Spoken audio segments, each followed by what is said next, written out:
Ya, Assalamualaikum warahmatullahi wabarakatuh. Kami dari kelompok 4 izin memaparkan tentang gangguan metabolik. Anggota kelompoknya ada saya sendiri, Fairuza Diba, ada Hanifah Rahmatika, ada Emriza Syaputra, dan ada Nazra Alfasya. Bisa di next.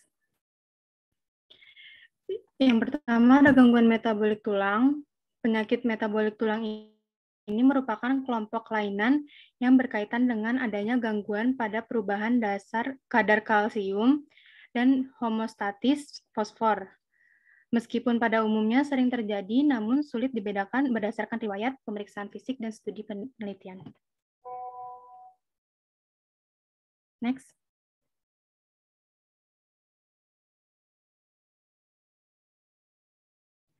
Ya, yang penyakit pertama ada osteoporosis. Bisa di next.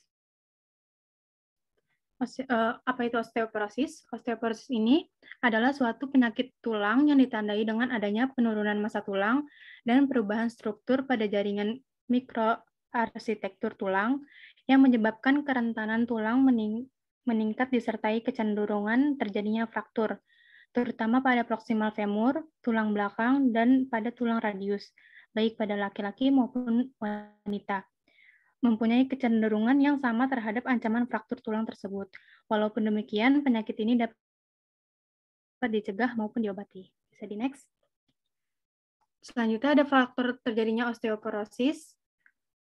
Faktornya itu selain faktor usia bisa jadi berjenis kelamin wanita, terutama setelah menopause. Lalu yang kedua, memiliki keluarga dengan riwayat osteoporosis. Yang ketiga, mengalami kekurangan vitamin D dan kalsium, misalnya susu, keju, daging, dan ikan. Lalu yang keempat, mengalami gangguan hormonal dan penyakit tertentu, seperti penyakit Crohn dan malabsorpsi. Lalu yang kelima, mengonsumsi obat kortikosteroid dalam jangka waktu yang lama, mengalami kecanduan alkohol, dan yang ketujuh, merokok. Lalu ada gejala-gejala osteoporosis. Yang pertama, kehilangan massa tulang. Yang kedua, penurunan kekuatan tulang atau bone strength. Lalu yang ketiga, ada fraktur atau patah tulang. Yang keempat, ada nyeri punggung. Yang kelima, ada nyeri tulang akut. Yang keenam, ada postur badan membungkuk. Dan yang ketujuh, ada penurunan tinggi badan.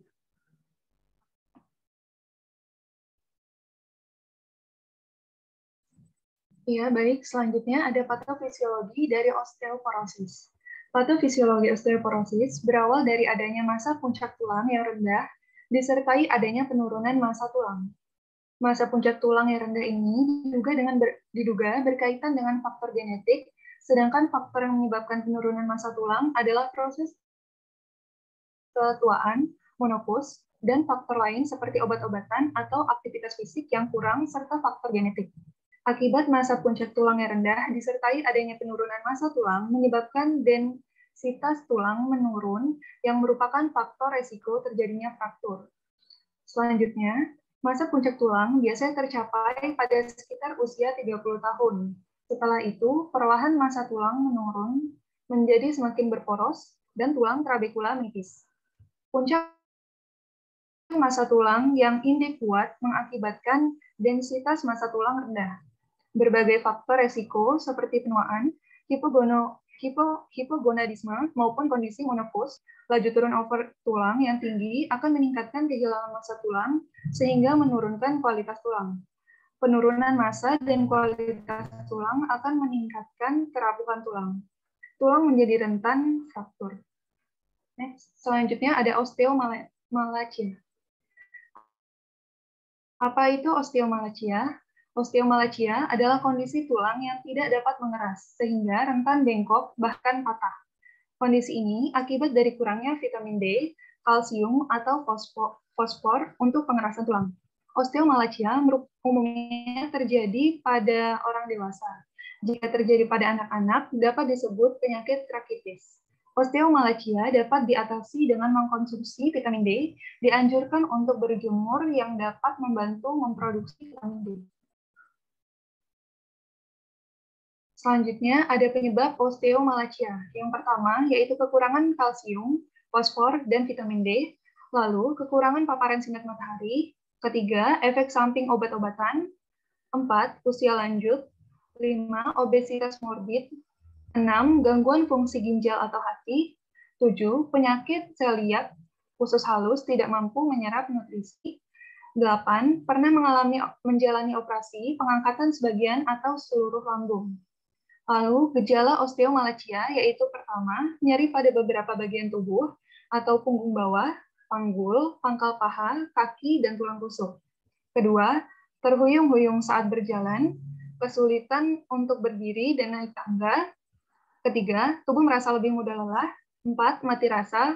5, otot kaku dan tegang. Keenam, detak jantung tidak beraturan. Selanjutnya ada diagnosis osteomalacia. Untuk mengetahui penyebab osteomalacia ini perlu dilakukan pemeriksaan, yaitu yang pertama ada foto rongsen untuk melihat adanya retakan kecil pada tulang yang menjadi ciri osteomalacia. Yang kedua, pemeriksaan BMD untuk melihat kepadatan tulang. Yang ketiga, tes darah dan urin untuk memeriksa kadar vitamin D, fosfor, dan kalsium. Yang keempat, biopsi tulang.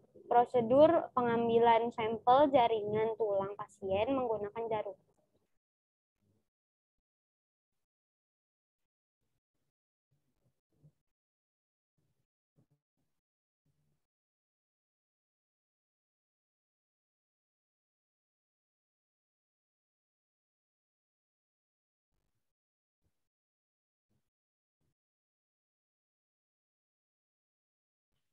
Selanjutnya ada pengobatan osteomalacia. Dokter akan menyarankan pasien untuk berjemur di bawah sinar matahari, mengatur pola makan, mengkonsumsi suplemen vitamin D, kalsium, dan fosfor. Dan jika sudah ada tulang yang patah, dokter ortopedi akan menyarankan pemasangan brace atau tindakan operasi. Untuk pencegahan osteomalacia ini dapat dicegah dengan memenuhi kebutuhan vitamin D. Maka dari itu sangat dianjurkan untuk memperbanyak mengkonsumsi makanan yang mengandung vitamin D seperti minyak ikan, telur, sereal, roti, susu, atau yogurt. Lalu selanjutnya ada Paget disease. Apa sih Paget disease itu? Paget disease adalah gangguan pada proses regenerasi tulang. Penyakit ini dapat menyebabkan tulang menjadi rapuh dan bengkok. Penyakit Paget ini paling sering terjadi pada tulang panggul, tulang tengkorak, tulang belakang, dan tulang tungkai. Sel tulang yang normal selalu mengalami proses pergantian atau regenerasi.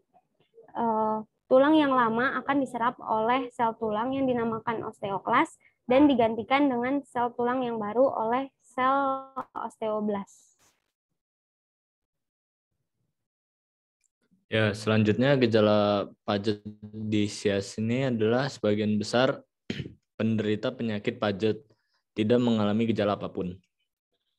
Akan tetapi, ada penderita yang merasakan nyeri di bagian tubuh tertentu, tergantung tulang mana yang terkena. Penyakit Paget dapat terjadi hanya pada satu bagian tubuh atau beberapa bagian tubuh sekaligus.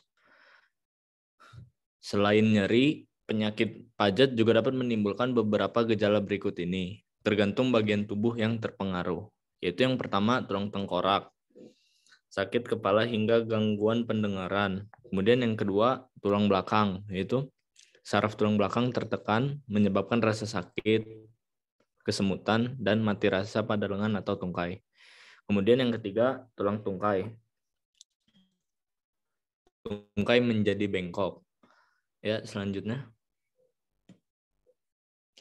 Penyebab Paget disease ini hingga saat ini belum diketahui penyebab pasti dari penyakit Paget. Namun, ada beberapa faktor yang bisa meningkatkan risiko seseorang untuk terkena penyakit ini, yaitu yang pertama memiliki anggota keluarga yang menderita penyakit Paget, kemudian yang kedua berusia 40 tahun ke atas. Lalu yang ketiga, berjenis kelamin pria dan sering terpapar polusi dari lingkungan seperti debu, udara, atau zat kimia.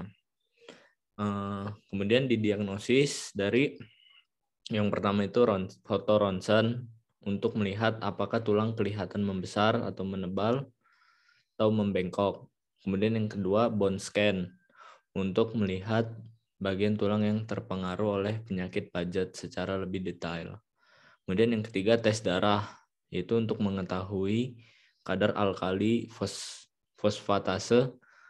Biasanya penderita penyakit pajat memiliki kadar alkali fosfatase yang lebih tinggi.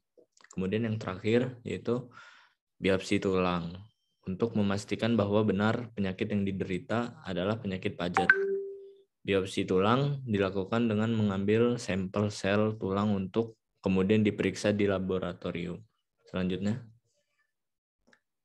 untuk patologi pajat disesias ini adalah proses patologis pada penyakit pajat dapat dibagi menjadi fase aktif dan fase tidak aktif. Pada awal fase aktif, terjadi resorpsi tulang osteoklastik yang intens, fase litik. Kemudian, pembentukan tulang kompensasi terlihat fase campuran, sangat terlambat dalam fase aktif. Pembentukan tulang osteoblastik mendominasi, yaitu fase sklerotik. Kadang-kadang penyakit ini dapat mencapai fase tidak aktif, di mana lesi sklerotik dapat tetap pada tanpa adanya aktivitas sel tulang yang berlebihan. Dalam lesi seperti itu, sumsum yang berdekatan sebagian besar terdiri dari sel-sel lemak dengan beberapa area elemen hematopoietik atau fibrovaskular. Tulang pajat biasanya pipih dan sepenuhnya termineralisasi, namun pada lesi yang sangat aktif, anyaman tulang yang belum matang dapat ditemukan di daerah dengan mineralisasi osteoid yang buruk. Tulang yang terkena memiliki pola mosaik yang khas dengan area tulang pipih yang berbentuk tidak teratur dan pola garis semen yang tidak menentu. Pola mosaik ini merupakan konsekuensi dari resorpsi dan pembentukan tulang yang dipercepat. Selanjutnya. Ya, sekian pemaparan dari kelompok kami. Jika ada yang ditanyakan, dipersilakan.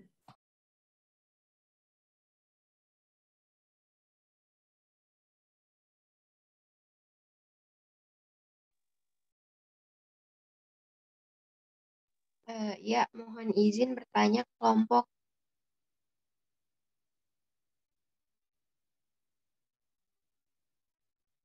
Perkenalkan, saya Pajariana Trimulya. Izin bertanya mengenai Paget disease. Jadi kan tadi dikatakan kalau penyakit ini itu terjadi pada laki-laki yang berusia 40 tahun ke atas. Mengapa hal tersebut dapat terjadi? Apakah wanita tidak dapat mengalami Paget disease? Terima kasih. Baik, terima kasih Fajariana atas pertanyaannya. Mungkin ditampung terlebih dahulu. Apakah ada yang ingin bertanya lagi? Interupsi, izin bertanya kelompok. Perkenalkan, saya Melin Vanessa. Mohon izin bertanya, pada masyarakat kita ketahui macam-macam pengobatan semakin canggih dan semakin cepat ada waktunya atau instan. Seperti ada suntik kolagen, suntik vitamin C, dan lain-lain. Jika pada kasus osteoporosis ini dilakukan penyuntikan atau injeksi kalsium pada tulang yang mengalami pengeroposan tersebut, apakah osteoporosis yang terjadi bisa terhambat atau mungkin bisa sembuh gitu? Jadi nggak terjadi osteoporosis karena kan digantikan dengan injeksi kalsium. Dan apakah pengobatan semacam itu baik dilakukan dan tidak akan menimbulkan efek samping atau bagaimana ya? Terima kasih. Baik, terima kasih Meilin atas pertanyaannya. Mungkin satu pertanyaan lagi. Ada yang ingin bertanya lagi? Interupsi kelompok. izin bertanya. Perkenalkan, nama saya Irfan Nafsi. Disebutkan tadi di PPT bahwa salah satu faktor penyebab osteoporosis adalah mengonsumsi obat kortikosteroid. Yang ingin saya tanyakan, apakah ada jenis obat-obat tertentu selain obat kortikosteroid yang bisa menyebabkan penyakit? Terima kasih. Baik, terima kasih Irsyad atas pertanyaannya.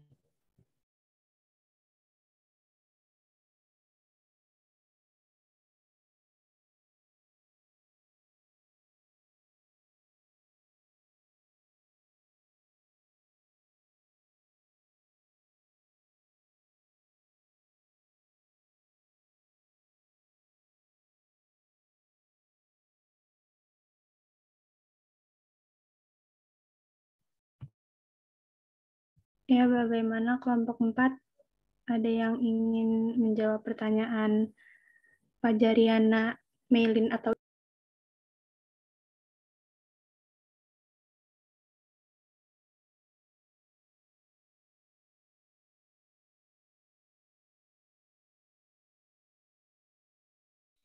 Ya, izin jawab pertanyaan dari Ana tadi.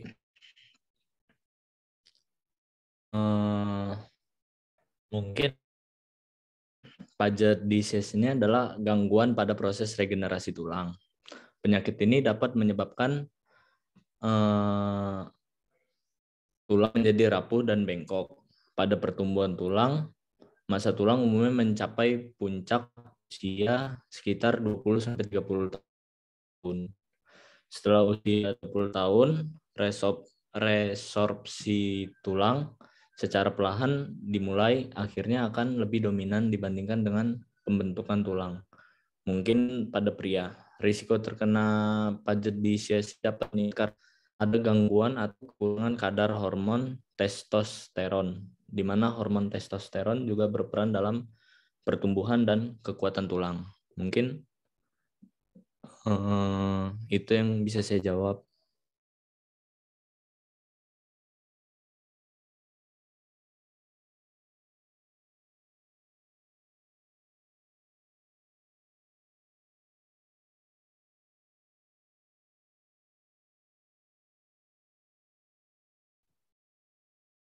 sepertinya cukup dari kelompok. Bagaimana Fajariana? Apakah terjawab?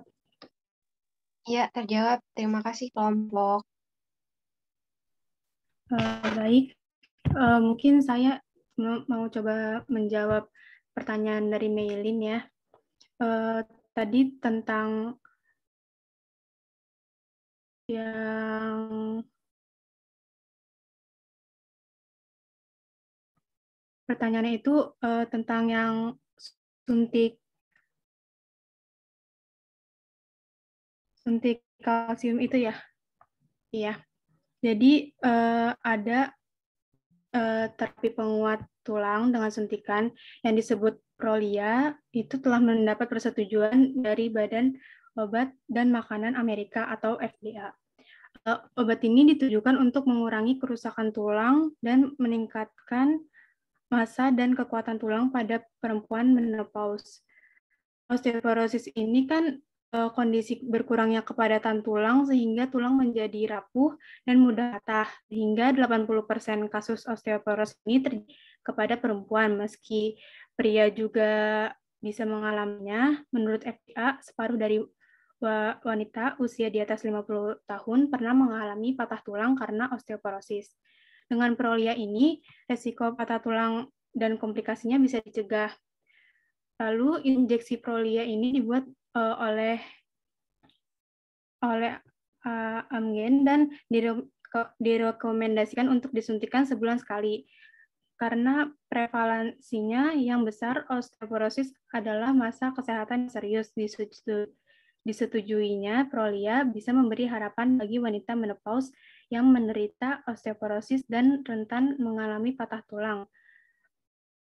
Lalu, keamanan dan efikasi Prolia pada perempuan menopause ini telah ditunjukkan dalam studi 3 tahun terhadap 7.808 perempuan usia 60 sampai 91 tahun Dalam penelitian itu, terbukti Prolia mampu mengurangi insiden fraktur pada tulang pinggul, vertebral, dan non-vertebral.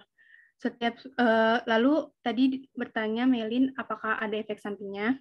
Setiap obat tentunya mempunyai efek samping. Nah, Prolia ini menimbulkan efek samping berupa nyeri punggung, nyeri otot, kolesterol naik, dan infeksi saluran kemih. Lalu efek samping yang lebih serius ini berupa hipoklasmia atau kadar kalsium yang rendah dalam darah, lalu infeksi kulit dan reaksi pada kulit seperti dermatitis dan gatal. Mungkin dari kelompok hanya itu, apakah terjawab, Melin? Iya, terjawab Adiba. Terima kasih atas jawabannya. Baik, sama-sama. Ya, selanjutnya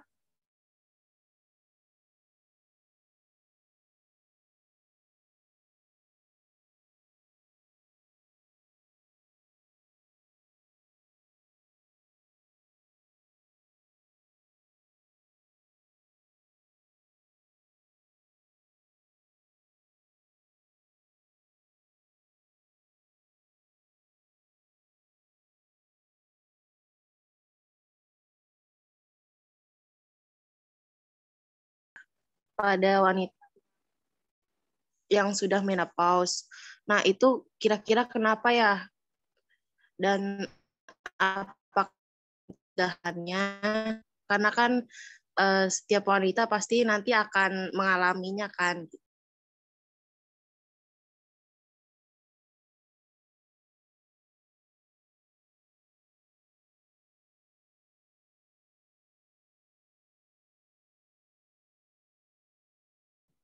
baik, terima kasih Resti atas pertanyaannya.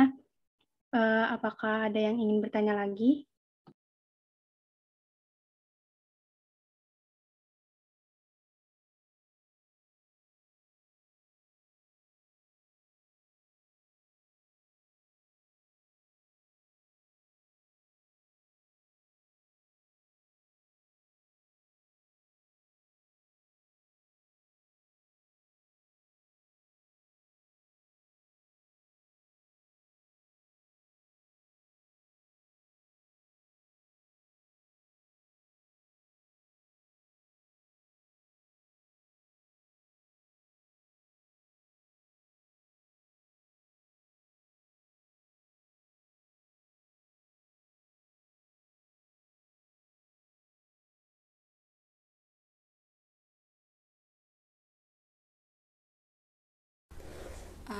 Instruksi kelompok. Izin bertanya, perkenalkan, nama saya Firda Nisa Fatana. Tadi itu disebutkan di PPT bahwa faktor yang bisa menyebabkan terkena Paget disease itu salah satunya adalah terpapar polusi dari lingkungan. Nah, yang ingin saya tanyakan, mengapa polusi itu dia bisa meningkatkan resiko pada penyakit ini terjadi?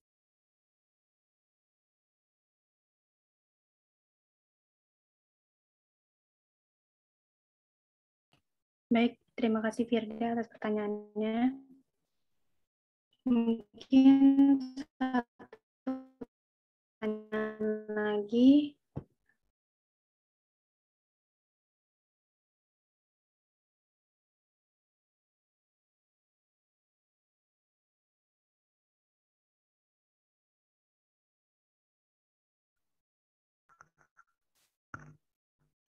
Ya, interupsi. Ya, terima kasih atas kesempatannya. Izin bertanya, Bapak dan kelompok, perkenalkan nama saya Dika Ramadianti terkait osteoporosis. Tadi sebenarnya sudah dijelaskan sih mengenai obat kortikosteroid yang dikonsumsi dalam jangka waktu yang lama ya. Sebenarnya pengen nanya aja lebih jelasnya contoh dari obat kortikosteroid itu apa aja, terus bagaimana obat itu berproses sehingga menjadikan faktor terjadinya osteoporosis seperti itu. Terima kasih. Baik, terima kasih Rizka atas pertanyaannya.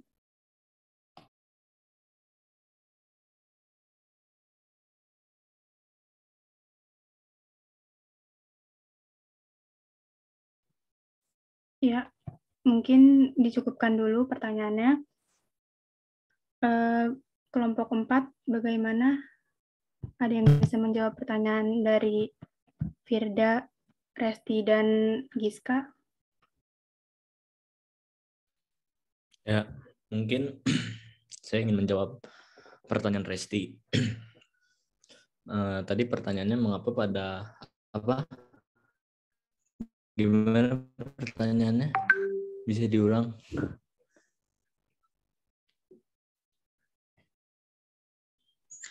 Pertanyaannya ya, Ya. itu apa namanya? Kan kalau pada penyakit osteoporosis sangat beresiko ya, bukan beresiko, apa sih faktor utama? Bentar, jadi lupa kan.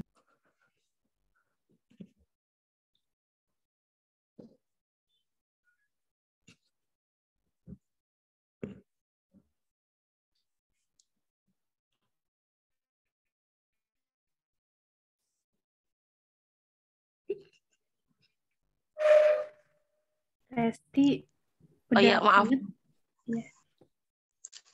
Jadi pada penyakit osteoporosis itu salah satu faktornya itu kan itu wanita itu mengalami menopause. Nah, itu kenapa kok bisa menjadi salah satu faktor penyebabnya, dan apakah ada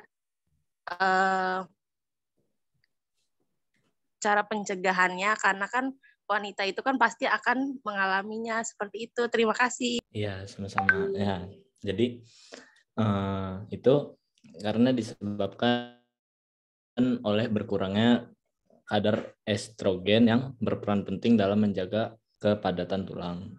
Namun, osteoporosis juga dapat terjadi pada setiap umur kehidupan. Penyebabnya adalah akibat terjadinya penurunan bone turnover yang terjadi sepanjang kehidupan.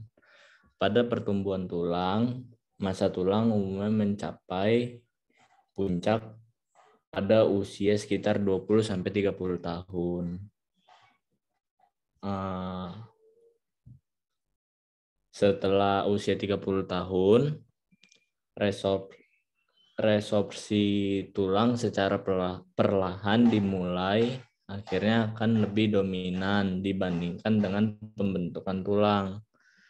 Nah, untuk pencegahannya, pada beberapa keadaan osteoporosis sulit untuk dicegah, namun Anda bisa mengurangi risiko terkena osteoporosis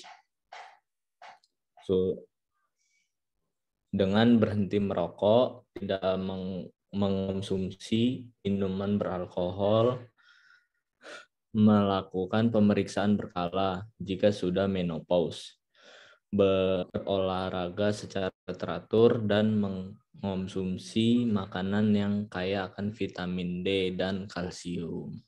Apakah terjawab, Resti? Baik, terima kasih kawan. Ya.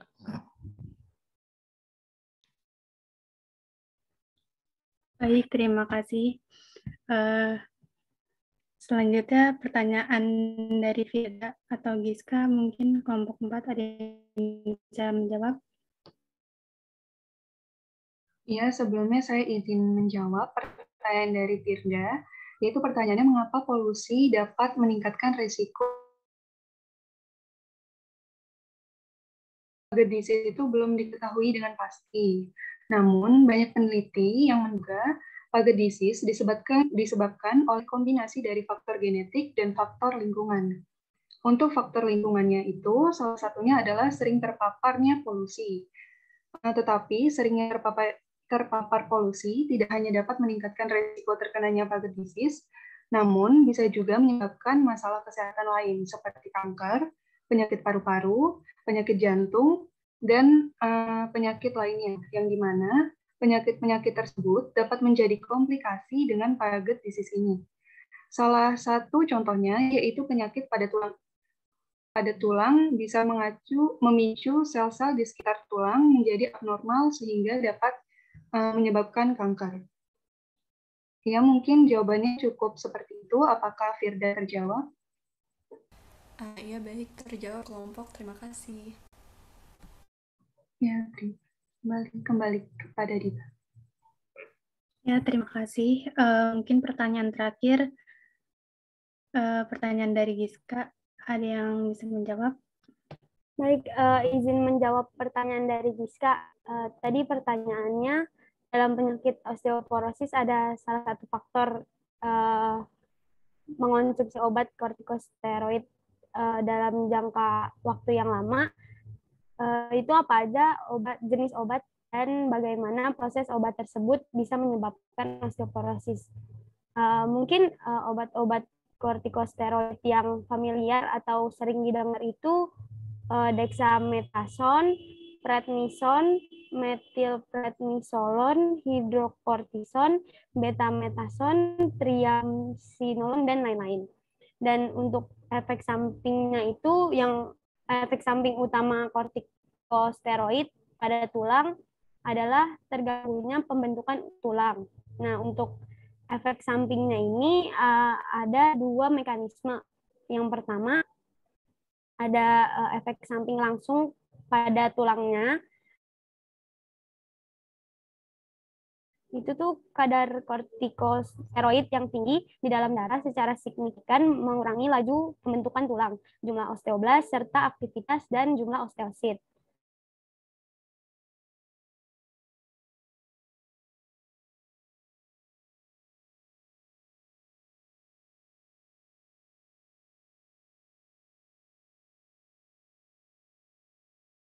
Kortikosteroid itu juga meningkatkan ekspresi ligan RENG dan menurunkan ekspresi osteoprotegerin pada sel-sel stromal dan osteoblastik yang mengakibatkan umur osteoklas menjadi memanjang.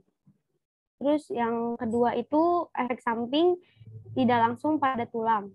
Nah, itu kortikosteroid mempengaruhi metabolisme kalsium dengan cara menurunkan penyerapan kalsium pada saluran pencernaan dan membuang kalsium melalui ginjal. Selain itu, kortikosteroid juga menurunkan produksi hormon reproduksi steroid, dan tentunya hipogonadisme sendiri juga dapat memacu meningkatnya proses resorpsi tulang. Terdapat pula efek samping miopati pada penggunaan kortikosteroid. Hal ini menyebabkan kelemahan otot dan menjadi salah satu faktor meningkatnya resiko jatuh dan patah tulang. Mungkin itu aja yang dari kelompok. Bagaimana Giska? Apakah terjawab? Iya, terima kasih kelompok sudah terjawab. Baik, selanjutnya apakah ada yang ingin ditanyakan lagi?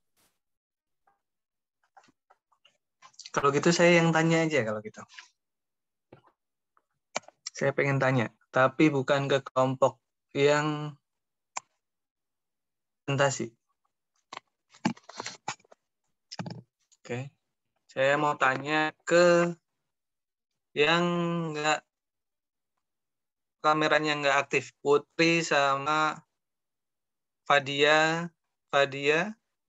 mana nih tadi? Udah ya Fadia. Oke, ke Putri Nabila. Ada Putri Nabila? Interupsi Pak, untuk Putri Nabila lagi izin ke kamar mandi Pak. Oke, izin ke kamar mandi. Oke, selalu gitu saya mau tanya aja, siapa yang kira-kira bisa jawab? Apa perbedaannya osteoporosis sama osteomalacia? Apa? Ada yang bisa jawab nggak?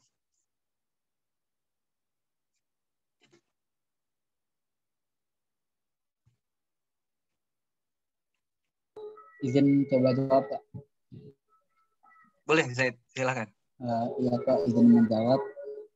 Kalau menurut saya bedanya itu osteoporosis dia kan penurunan massa tulang, jadi di dalam tulang ini nggak padat dalam artian keropos sehingga dia mudah buat fraktur atau retak atau patah gitu Pak. Nah sementara kalau osteomalacia ini sama-sama di tulang tapi bukan penurunan massa, tapi dia strukturnya itu nggak bisa keras. Jadi tetap padat tapi dia nggak keras, bisa akhirnya si tulangnya bisa nggak lurus gitu Pak. Oke. Hampir tepat. Terima kasih Pak. Ada yang lain yang mungkin bisa berpendapat lain?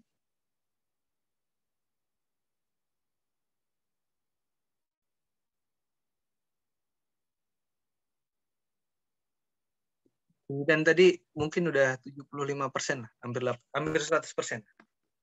Jadi intinya begini ya. Tadi udah sih itu adalah pengurangan kepadatan dari tulang, ya kan? Bisa efeknya dari apa aja, gitu. Terus bedanya dengan osteomalacia itu adalah dia adalah otot itu yang mengalami gangguan pembentukan tulang, perkembangan dari tulang, gitu ya. Nah, di sini apa namanya? Kalau mungkin kita akan tadi sudah disampaikan bahwa perlu diketahui juga kayak penggunaan kortikosteroid itu bisa menyebabkan osteoporosis. Ya. Iya kan tadi? Iya, Pak. Disampaikan nggak? Disampaikan kan? Nah, ini adalah warning kepada kita. Mungkin tadi udah disebutkan obat-obat yang kira-kira mengandung kortikosteroidnya. Kortikosteroidnya. Sudah, Pak, tadi disebutkan oleh Nazra. Coba sebutin lagi, Nazra. Baik, Pak. Yang familiar itu dexamethasone, prednison, metilprednisolon, hidrokortison, betamethasone, sama triamcinolone. Itu, Pak. Ya. Jadi rata-rata obat untuk nyeri radang itu adalah kita menggunakan steroid, kortikosteroid. Contohnya tadi dexamethasone dan lain sebagainya, prednisolon. Nah, itu adalah obat-obatan yang sering digunakan oleh pasien fisioterapi. Nah, maka dari itu, ketika kita mendapatkan pasien dengan kondisi hal tersebut, dengan penggunaan obat-obat tersebut, kita juga harus menyiapkan langkah antisipasi untuk terjadinya osteoporosis, gitu ya. Karena obat ini juga perlu diminum, gitu. Nggak semata-mata harus jangan diminum Bu, nanti osteoporosis. Gitu. Nggak gitu. Obat tetap jalan dengan takarannya. Kita tetap harus melakukan antisipasi untuk osteoporosisnya. Nah, pertanyaannya adalah bagaimana kita bisa meningkatkan kepadatan tulang, gitu kan? Ada yang bisa jawab? Gimana caranya? Interupsi, Pak. Ya, silakan. Perkenalkan, nama saya Askia Zahra. Izin coba menjawab. Mungkin untuk kepadatan tulang itu bisa kayak mengkonsumsi vitamin D, terus kayak susu, terus banyak kalsium, mungkin gitu, Pak. Tepat. Itu 50% benar. Jadi, penyerapan kalsium tidak semata-mata dari nutrisi. Nutrisi memang perlu. Makanya ada jargon dari salah satu susu kalsium jalan 10.000 langkah sehari. 1.000 langkah ya? 1.000 langkah atau 10.000 langkah sehari. Gitu kan. Nah, itu adalah karena kenapa bisa ada jargon tersebut? Itu karena ketika penyerapan kalsium pada tulang itu perlu adanya stres dan bentuk kontraksi otot di sekitar tulang. Dari itu, seorang yang inactivity, tidak ada aktivitas, tadi mungkin ada salah satu penyebab disebut atau enggak. Salah satu penyebab seorang itu osteoporosis adalah dia aktivitasnya yang inaktif. Dia kurang aktivitas. Karena walaupun kalsium itu diminum, asupan kalsium, vitamin D-nya ada. Di situ tidak ada proses penyerapan kalsium di tulangnya. Memang kalsium masuk dalam peredaran darah untuk didistribusikan, tetapi di tulang itu dia nggak ada yang masuk ke tulang. Nah, itulah yang menyebabkan adanya tadi jargon bahwa ketika minum susu kalsium dia juga harus ada 1000 langkah sehari, gitu kan. Kalsium tersebut bisa diserap terhadap tulang. Nah, kalau diruntut lagi, bagaimana proses penyerapan kalsium, itu ada vitamin D, gitu kan. Nah, makanya tadi di osteomalacia, dia itu dia adalah efisiensi vitamin D yang menyebabkan paparan kalsium juga menurun, sehingga perkembangan tulang juga menurun. Maka dari itu, perkembangan tulang dia bisa menuju ke arah bengkok dan sebagainya. Nah, itu perkembangannya tidak sempurna.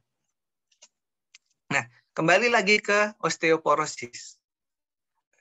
Pada pasien dengan osteoporosis, pasti hampir dipastikan mereka akan dapat suplemen vitamin D sama kalsium.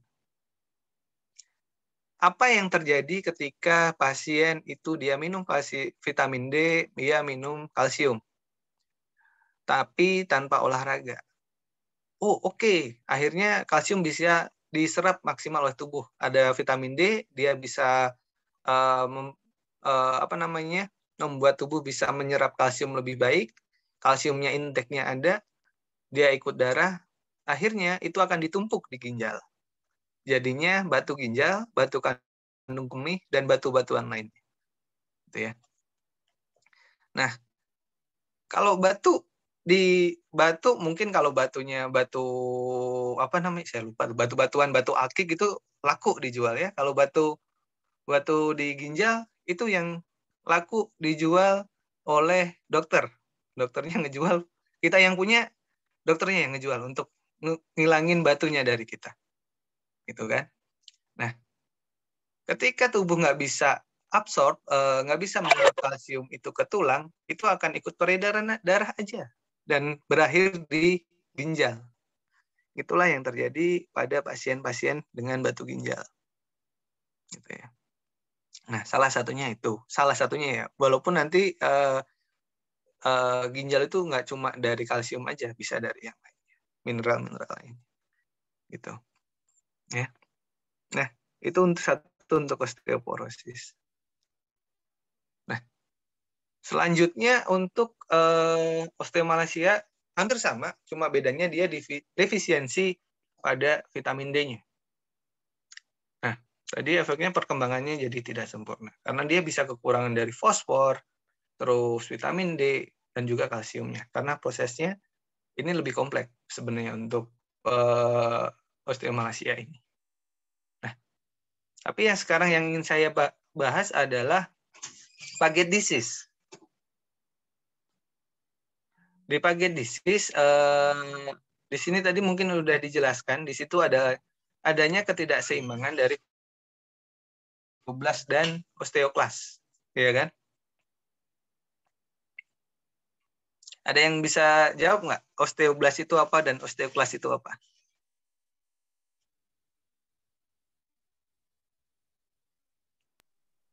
Izin coba jawab. Iya, silahkan Didan.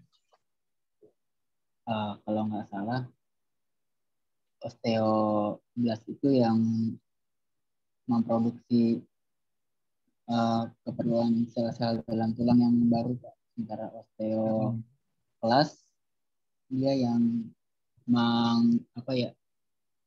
istilahnya menghancurkan sel-sel tulang yang nggak diperlukan lagi, nantinya itu bakal diganti sama osteoblas yang barunya buat regenerasi jaringan tulang, Pak. Ya, benar. Itu, Pak. Jadi khususnya osteoklas itu adalah dua sel yang sangat penting untuk tulang. Di mana osteoblas di sini dia untuk produsen, osteoklas itu untuk kelebihannya, gitu kan. Pada dasarnya bentuk tulang itu sudah disusun secara pas, gitu ya. Osteoblas nanti dia akan di situ kan ada regenerasi ya. Setiap sel itu harus ada regenerasi. Di mana di situ osteoblast dia memproduksi dan osteoklas untuk membuang sisa-sisanya. Nah, pada paket disease ini ada ketidakseimbangan antara osteoblast dan osteoklas. Kalau kalian tadi lihat, bisa di-share ulang tadi proses patologinya yang presentasi. Baik, Pak. Sebentar. Ya.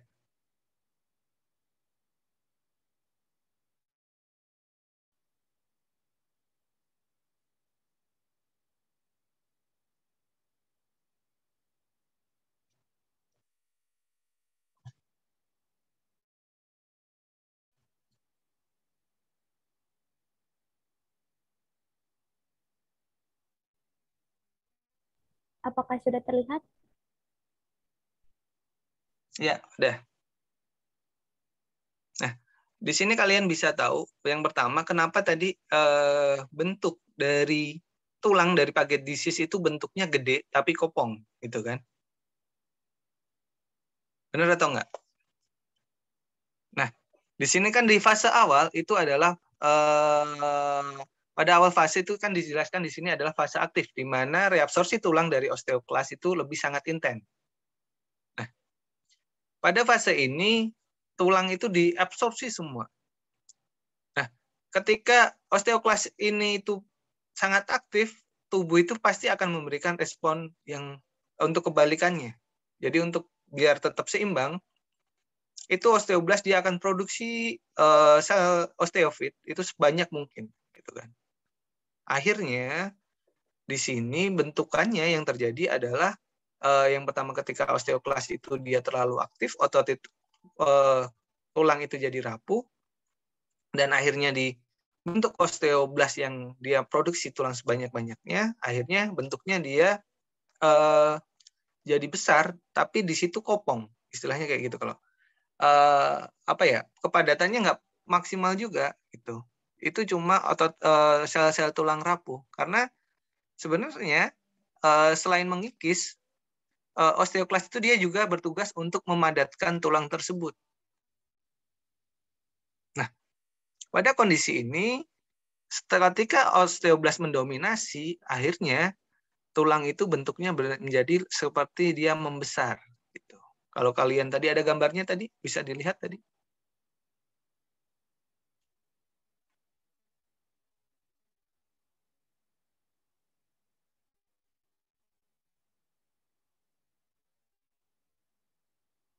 Nah, kalian bisa lihat itu tadi.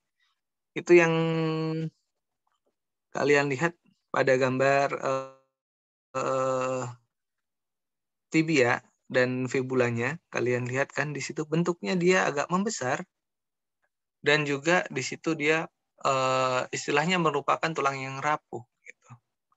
Nah, sebenarnya proses ini akan kalian pahami ketika kalian paham tentang bone healing atau proses penyembuhan pada tulang. Pada fase penyembuhan tulang, ketika tulang itu fraktur atau patah, itu yang pertama adalah terjadinya perdarahan di situ. Selanjutnya adalah proses pembentukan kalus. Pembentukan kalus itu nanti yang bertugas adalah osteoid. Nah, dan osteoblast di sini adalah yang memprakarsai untuk terjadinya pembentukan tulang tersebut. Pembentukan kalus. Nah, itu yang terjadi adalah bentukan kalus atau bentukan tulang yang masih istilahnya masih rapuh, tetapi udah terbentuk. Dan akhirnya nanti ketika sudah masuk sekitaran 3 bulan akan ada fase remodeling oleh osteoklas. Di mana di situ kelebihan pembentukan tulang akan dikikis oleh osteoklas dan dipadatkan untuk membentuk jaringan tulang yang sebagaimana mestinya. Itu. Nah, jadi ketika adanya ketidakseimbangan antara produksi dari osteoklas dan osteoblast, inilah yang terjadi pada kondisi paget disease walaupun dia tidak ada fraktur. Gitu. Itu mungkin ada yang mau tanya nggak kepada saya?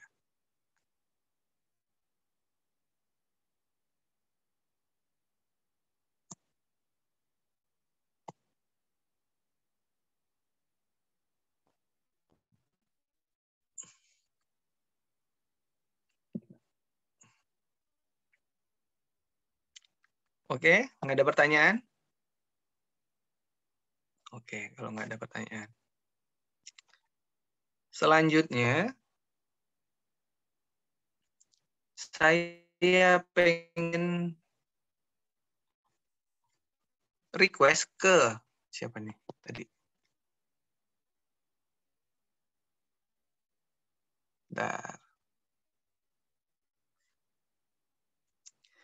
Kepada Mas Reza Sahputra, besok potong rambut ya, Mas. Oke, Pak. Rambutnya udah gondrong. Iya. Tadi ini belum sempat. Iya, belum sempat, itu segitu. Itu udah berbulan-bulan, bukan cuma tadi. Iya, tadi ya. tukang cukur lagi sholat zuhur, tapi nggak balik-balik ya, Pak. Ya udah. Ya udah. Oke lah. Nanti ketemu saya lagi udah rambutnya udah rapi ya, Mas Reza. Oke, Pak. Ya. Gitu. Oke, kalau nggak ada pertanyaan kita akhiri. Ada nggak pertanyaannya?